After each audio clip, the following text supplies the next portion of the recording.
ದೇಶದಲ್ಲಿ ಸಂವಿಧಾನ ಗಟ್ಟಿಯಾಗಿದೆ.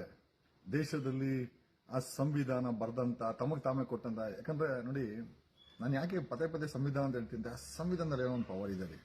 ಆ ಪವರ್ ಇಂದಾನೆ ನಾವು ನಮಗೆಲ್ಲರೂ ಕೂಡ ಸ್ವತಂತ್ರ ಅದೇನಿದ್ದಾನೆ, ಅದೇ ಸಂವಿಧಾನನೇ ಏನು ನಮಗೆ ಈ ಒಂದು ಸ್ವತಂತ್ರವನ್ನ ಕೊಟ್ಟಿದೆ ಅಂತ ನಾನು ಅನ್ಕೊಂಡು ನಾನು ನಿಮಗೆ ಈ ಮೂಲಕ ಈ ಒಂದು ವಿಡಿಯೋನ ಗೊತ್ತಿದೆಯಲ್ಲ ನಿಮಗೆ, ಸುಳ್ಳು ಕೇಸ್ ಹಾಕಿ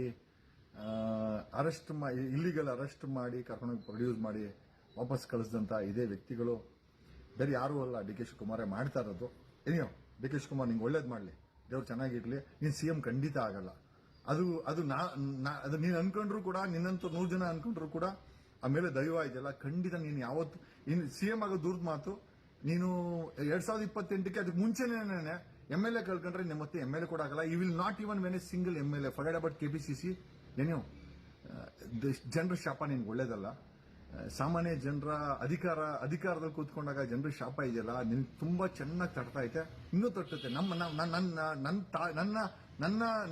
ನನ್ನ ಕಾನೂನಿನ ತಾಪ, ಜನರ ಶಾಪ ಎರಡು ನಿಂಗೆ ತಟ್ಟುತ್ತೆ. ನಿನಗಂತೂ ಖಂಡಿತ ಒಳ್ಳೇದಾಗಲ್ಲ. ನಾನು ನಿನ್ ನೇರವಾಗಿ ಹೇಳ್ತೀನಿ, ನನಗೇನು ಸಮಸ್ಯೆ ಇಲ್ಲ. ಓಕೆ, ಏನ್ ಹೇಳಿದೆ ನೀನು? ಒದ್ದು ಒಳಗೆ ಆಗ್ತೀನಿ ಅಂತ ಒಬ್ಬ ಡೆಪ್ಯೂಟಿ CM ಮಾತಾಡಿದ್ರು. ಡೆಪ್ಯೂಟಿ CM ಒಬ್ಬ ಕನ್ನಡ ಇಂಡಸ್ಟ್ರಿಗೆ ನಟು ಬೋಲ್ಟೇಕ್ ಮಾಡೋ ವ್ಯಕ್ತಿ. ಏನ್ ತಮ್ಮನೇನು ತಾವು ಡಾನ್ ಅನ್ಕೊಂಡ್ಬಿಟ್ಟಿದ್ದೀರಾ? No problem. ಓಕೆ, ಕೆಂಪೇಗೌಡನ ವಂಶ. ಓಕೆ, ನಾವು ಇದೀವಿ, ಪರವಾಗಿಲ್ಲ. DCM ಇವತ್ತಿರುತ್ತೆ, ನಾಳೆ ಹೊಟ್ಟೋಗುತ್ತೆ. ಈ ಶಾಶ್ವತವಿಲ್ಲದಂತ ಜಾಗದಲ್ಲಿ ಕೂತ್ಕೊಂಡು ಈ ತರ ಮಾತುಗಳನ್ನ ಒದ್ದು ಒಳಗೆ ಹಾಕಿ ನನ್ನ ಮೇಲೆ ಕರ್ಕೊಂಬಂದು ಅವನ್ನ ಅರೆಸ್ಟ್ ಮಾಡಿ ಬಿಡಲೇಬೇಕು ಅಂತ ಹೇಳಿ ಏನ್ ಸಾಧನೆ ಮಾಡ್ದಪ್ಪ? ಓಕೆ, ಚೆನ್ನಾಗಿರು. ಓಕೆ, ಅಟ್ಲೀಸ್ಟ್ ಆ ಬಿಜೆಪಿಗಾರು ಹೋಗಿ ಅಟ್ಲೀಸ್ಟ್ CM ಟ್ರೈ ಮಾಡಿ, ನಿಂಗೆ ಖಂಡಿತ ಏನೂ ಆಗಲ್ಲ ಅಂತ ಈ ಮಾತನ್ನು ಹೇಳುತ್ತಾ, ಕಮಿಂಗ್ ಸ್ಟ್ರೇಟ್ ಟು MLA ವಿಶ್ವನಾಥನ ವಿರುದ್ಧವಾಗಿ 4 ಕಂಪ್ಲೇಂಟ್ ಆಗಿದೆ. 3 ಕಂಪ್ಲೇಂಟು ಲೋಕಾಯುಕ್ತದಲ್ಲಾಗಿದೆ. Prevention of corruption act, PC act ಅಲ್ಲಿ, ಪ್ರಿವೆನ್ಷನ್ ಆಫ್ ಕರಪ್ಷನ್ ಆಕ್ಟ್ ಅಲ್ಲಿ ವಿಶ್ವನಾಥನ ಮೇಲೆ 3 ಕಂಪ್ಲೇಂಟ್ಸ್ ಆಗಿದೆ ಕರ್ನಾಟಕ ಲೋಕಾಯುಕ್ತದಲ್ಲಿ. Direction of duty and prevention of corruption act ಅಲ್ಲಿ 1 ಕಂಪ್ಲೇಂಟು ಆತನ 2008ರಲ್ಲಿ ಡಿಕ್ಲರೇಷನ್ 6 ಕೋಟಿ ಇದೆ, 6 ಎಕರೆ ಜಮೀನಿದೆ.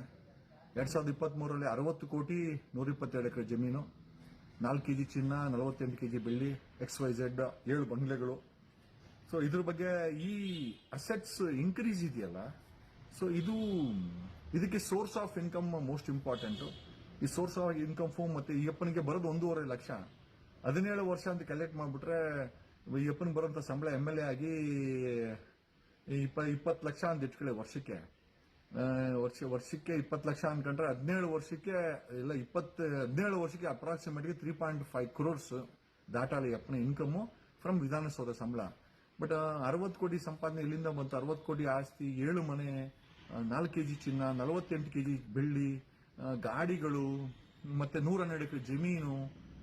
ಇಟ್ಸ್ ರಿಯಲಿ ಇದನ್ನ ತನಿಖೆ ಮಾಡಲೇಬೇಕು ಅನಿಸ್ತು. ಅದಕ್ಕೆ ಇದ್ರ ಮೇಲೆ ಒಂದು ಕಂಪ್ಲೇಂಟ್ ಅನ್ನು ಕೊಟ್ಟಿದ್ದೀವಿ. 2ನೇ ಕಂಪ್ಲೇಂಟು, ಮನೆ 400 ಗಾಡಿ ತಗೊಂಡೋಗ್ತೀನಿ ಅಂತ ಹೇಳಿದ್ರೆ, ಆ 400 ಗಾಡಿಗೆ ಫಂಡಿಂಗ್ ಯಾರು ಮಾಡಿದ್ರು? 400 ಗಾಡಿ ಇಂಟು 25,000 ಅನ್ಕೊಂಡ್ರೆ 1 ಕೋಟಿ ರೂಪಾಯಿ ಆಯ್ತು. 1 ಕೋಟಿ ರೂಪಾಯಿ 1.5 ಲಕ್ಷ ಬರೋ ಪೂರ್ತಿ ಅಪ್ಪನ ಸಂಬಳ 4 ವರ್ಷ ವೆಯ್ಟ್ ಮಾಡಿದ್ರೆ 4 ವರ್ಷ ಅಲ್ಲ, ಹೆಚ್ಚು ಕಮ್ಮಿ 8 ವರ್ಷಕ್ಕೆ ಏನೋ ಇದಾಗುತ್ತೆ. ಹಂಗಾಗಿ ಆ 400 ಗಾಡಿ ಮೇಲೆ 1 ಕಂಪ್ಲೇಂಟ್ ಆಗಿದೆ. 3ನೇ ಕಂಪ್ಲೇಂಟು 36 ಎಕರೆ 10 ಗುಂಟೆ ಏನು ಅಲಾಲ್ ಚಂದ್ರ ರೈತರ ಜಮೀನನ್ನ ಕರ್ನಾಟಕ ಹೌಸಿಂಗ್ ಬೋರ್ಡ್ ಅಕ್ವೈರ್ ಮಾಡಿಕೊಂಡು 1996ರಲ್ಲಿ 2008ರಲ್ಲಿ ವಿಶ್ವನಾಥ್ MLA ಆಗ್ತಾರೆ.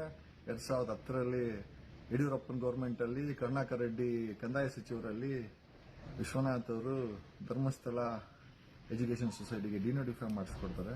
ಇವತ್ತು ಆ ಜಮೀನು ₹1,00,000 ತಗೊಂಡಂತ ಜಮೀನು ಇವತ್ತು 1996 ನೋಟಿಫಿಕೇಶನ್. ತದನಂತರ ಅದನ್ನ ಧರ್ಮಸ್ಥಳ ವೀರೇಂದ್ರ ಹೆಗಡೆ ತಮ್ಮ ಅವರು ಅದನ್ನ ಪರ್ಚೇಸ್ ಮಾಡ್ತಾರೆ ಲಕ್ಷ ಕೊಟ್ಟು. ಈಗ ಅದೇ ಜಮೀನು 900 ಕೋಟಿಗೆ ಮಾರಾಟ ಆಗಿದೆ. ಭಾಗಮನೆ ಟೆಕ್ ಪಾರ್ಕ್ ಅಂತ. ನಾನು ಡಾಕ್ಯುಮೆಂಟ್ ಈಗ ಹಾಕ್ತೀನಿ, EC ಎಲ್ಲ ಡಾಕ್ಯುಮೆಂಟ್ ತೆಗೆದಿದ್ದೀವಿ, ಆಗ್ತೇವೆ. So 3 complaint prevention of corruption act ಕಡೆ ಹಾಕಿದೆ ವಿಶ್ವನಾಥ್ ಮೇಲೆ. 4ನೇ ಕಂಪ್ಲೇಂಟು HL ಸಂಬಂಧಪಟ್ಟಿದ್ದು, ಅದೇ ವಿಶ್ವನಾಥ್ ಮೇಲೆ ಆಗಿದೆ. HL corporate office, CBI, ED and defence ಸೆಕ್ರೆಟರಿಗೆ ಬರೆದಿದ್ದೇವೆ. ತುಂಬಾ ಸೀರಿಯಸ್ ಇಶ್ಯೂ ಅದು ನಿಜವಾಗ್ಲೂ ತನಿಖೆ ಆದರೆ ವಿಶ್ವನಾಥ್ ಅವರಿಗೆ ತುಂಬಾ ದೊಡ್ಡ ತೊಂದರೆ ಆಗುತ್ತೆ. ನನಗನ್ಸಿರ್ಲಿಲ್ಲ, ನನ್ನನ್ನು ಮೈ ಮೇಲೆ ಹಾಕೊಂಡು ದಾರಿಲೋಗೋ ಮಾರಮ್ಮ ಮನೆ ಗಂಟ ಬಾರಮ್ಮ ಅವಶ್ಯಕತೆ ಇತ್ತಾ? ನನ್ನ ಪ್ರಕೃತಿ ದಾನ ಮಾಡ್ಕೊಂಡಿದ್ದು ಅದು ನಿಂತೀಟೆಗೆ ಅದ್ರ ಮೇಲೂ ಕಂಪ್ಲೇಂಟ್ ಆಗಿದೆ ಯಲಹಂಕ ಪೊಲೀಸ್ ಸ್ಟೇಷನಲ್ಲಿ. ಮಾಡಲಿಲ್ಲ ಅಂತಂದ್ರೆ ಇನ್ಸ್ಪೆಕ್ಟ್ರು ಏನು ಹೈಕೋರ್ಟ್ ಆರ್ಡರ್ ಇದ್ರು ಕೂಡ ಇಲ್ಲಿಗಲ್ ಪ್ರೊಟೆಸ್ಟ್ಗೆ ಸಪೋರ್ಟ್ ಮಾಡಿದ್ದಕ್ಕೆ ಇನ್ಸ್ಪೆಕ್ಟ್ರು ಹೋಗ್ತಾರೆ. ಅದು ಅವ್ರಿಗೆ ಬಿಟ್ಟಿದ್ದು ವಿಚಾರ. I don't have any issues. Will fight only legally. Okay. So totally Vishwanath ಮೇಲೆ 5 ಕಂಪ್ಲೇಂಟ್ ಆಗಿದೆ. 3 ಲೋಕಾಯುಕ್ತದಲ್ಲಿ, ಒಂದು CBIಗೆ, ಇನ್ನೊಂದು EDಗೆ, ಒಂದು HALಗೆ, ಡಿಫೆನ್ಸ್ ಮಿನಿಸ್ಟರ್ಗೆ, ಇಲ್ಲೊಂದು ಇಲ್ಲಿಗಲ್ ಪ್ರೊಟೆಸ್ಟ್ ಮಾಡಿದ್ದು. ಇಷ್ಟು ವಿಶ್ವನಾಥಂದು. ಸೊ ನೋಡೋಣ, ಪ್ರೂವ್ ಮಾಡಿ ಅಂತ ಹೇಳಿದಾರಲ್ಲ. So will prove it. ಪರವಾಗಿಲ್ಲ, ನಮ್ಮ ಮೇಲೆ ಆಗೋದನ್ನ ನಾವು ಫೈಟ್ ಮಾಡ್ತೀವಿ. ನಮ್ಗೇನು ಭಯ ಇಲ್ಲ. ಓಕೆ. ನಮ್ಮ ಮೇಲೆ ಸುಳ್ಳು FIR, ಸುಳ್ಳು ಕೇಸು ಪರವಾಗಿಲ್ಲ.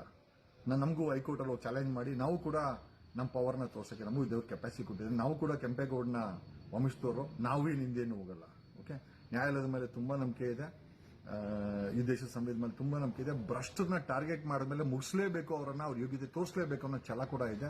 ಬಿಕಾಸ್ ಕೆಂಪೇಗೌಡ ಅವನ ವಂಶದವರು. ಓಕೆ. ಬಟ್ ನಾನು ಪಾಲನೆ ಮಾಡೋದು ದೇಶದ ಸಂವಿಧಾನವನ್ನ, ತುಂಬಾ ನಂಬಿಕೆ ಇಟ್ಟಿರೋದು ಬಸವ ತತ್ವಗಳನ್ನ. ಯಾಕೆ ಬಸವ ತತ್ವಗಳಂತ ಹೇಳ್ತೀನಿ ಅಂತಂದ್ರೆ, ಎಲ್ಲಾ ಜಾತಿ ಬೇಡ ಅಂದಿದ್ದೆ ಬಸವಣ್ಣನ ಆ ಒಂದು ತತ್ವ ಸಿದ್ಧಾಂತ. ಯಾವ ಜಾತಿ ಧರ್ಮ ಬೇಡ್ರಯ್ಯ, ನಾವೆಲ್ಲ ಒಂದೇ ಅಂದ್ರಲ್ಲ, ಆ ಒಂದು ತತ್ವ ಸಿದ್ಧಾಂತಕ್ಕೆ ಸೇರಿದವನು, ಆ ಬಸವಣ್ಣನ ಫಾಲೋವರ್ ನಾನು. ಕೆಂಪೇಗೌಡನ ವಂಶದನಾದ್ರೂ ಕೂಡ ಬಸವಣ್ಣನ ಫಾಲೋವರು. ಇನ್ ರಹಬಾತ್ ಈ ಎಲ್ಲ ನಮ್ಗಳನ್ನೆಲ್ಲ ಏನೋ ಸುಳ್ಳು ತಿನ್ನೋಡಿ ಮೇಲೆ, ನಮ್ಮ ಮೇಲೆ ಗೊತ್ತಿಲ್ಲ, ಇದೆಲ್ಲ ಮಾಡಿಸ್ತಾ ಇರೋದು DK ಶಿವಕುಮಾರೇ. ಒಳ್ಳೇದಾಗಲಿ DK ಶಿವಕುಮಾರ್ಗೆ, ಅವ್ರಿಗೆ ಹೆಂಡತಿ ಮಕ್ಕಳವ್ರೆ, ಒಳ್ಳೇದು ಮಾಡಲಿ. ದೇವ್ರ ಮೇಲೊಬ್ಬ ನೋಡ್ತಾವನೆ DK ಶಿವಕುಮಾರ್. ಖಂಡಿತವಾಗಿ ಎಲ್ಲ ನಿಮ್ದೇ ಕೈವಾಡ, ನಂಗೆ ಚೆನ್ನಾಗಿ ಗೊತ್ತಿದೆ. ಮುಖದಲ್ಲಿ ನೋಡಿ, ನನ್ನ ಮುಖದಲ್ಲಿ ಡ್ಯೂ ಥಿಂಕ್ ನಾವೆಲ್ಲ ಎದುರಿದ್ದೀನಿ. I don't care. Last time 97 ದಿವಸ ಆಗಿದೆ DK ಶಿವಕುಮಾರ್ ನನ್ನನ್ನ ನೀನೇ ಹಾಕ್ಸಿದಲ್ವಾ. ನಿಮ್ಮ ಪಾರ್ಟಿ ಇಂಟೆಲಿಜೆನ್ಸ್ ಹೇಳ್ತಾರೆ ಏನೋ ಥ್ಯಾಂಕ್ಸ್ ಲಾಟ್. ನನ್ನ ಮೇಲೆ ಪ್ರೀತಿ ವಿಶ್ವಾಸ ಇಟ್ಟಿದ್ದಕ್ಕೆ ನಾನು ಸತ್ಯನೇ ಮಾತಾಡ್ತೀನಿ. ಕರ್ನಾಟಕ ಜನತೆ ನೀವು ಹೇಳೋದೇನು ಅಂತಂದ್ರೆ, I will expose each and every person. I don't care. ನಾನು ಎಕ್ಸ್ಪೋಸ್ ಮಾಡೇ ಮಾಡ್ತೀನಿ. Thank you Karnataka, thank you Bengaluru, thank you Kannadiga. ಜೈ ಸಂವಿಧಾನ, ಜೈ ಕೆಂಪೇಗೌಡ.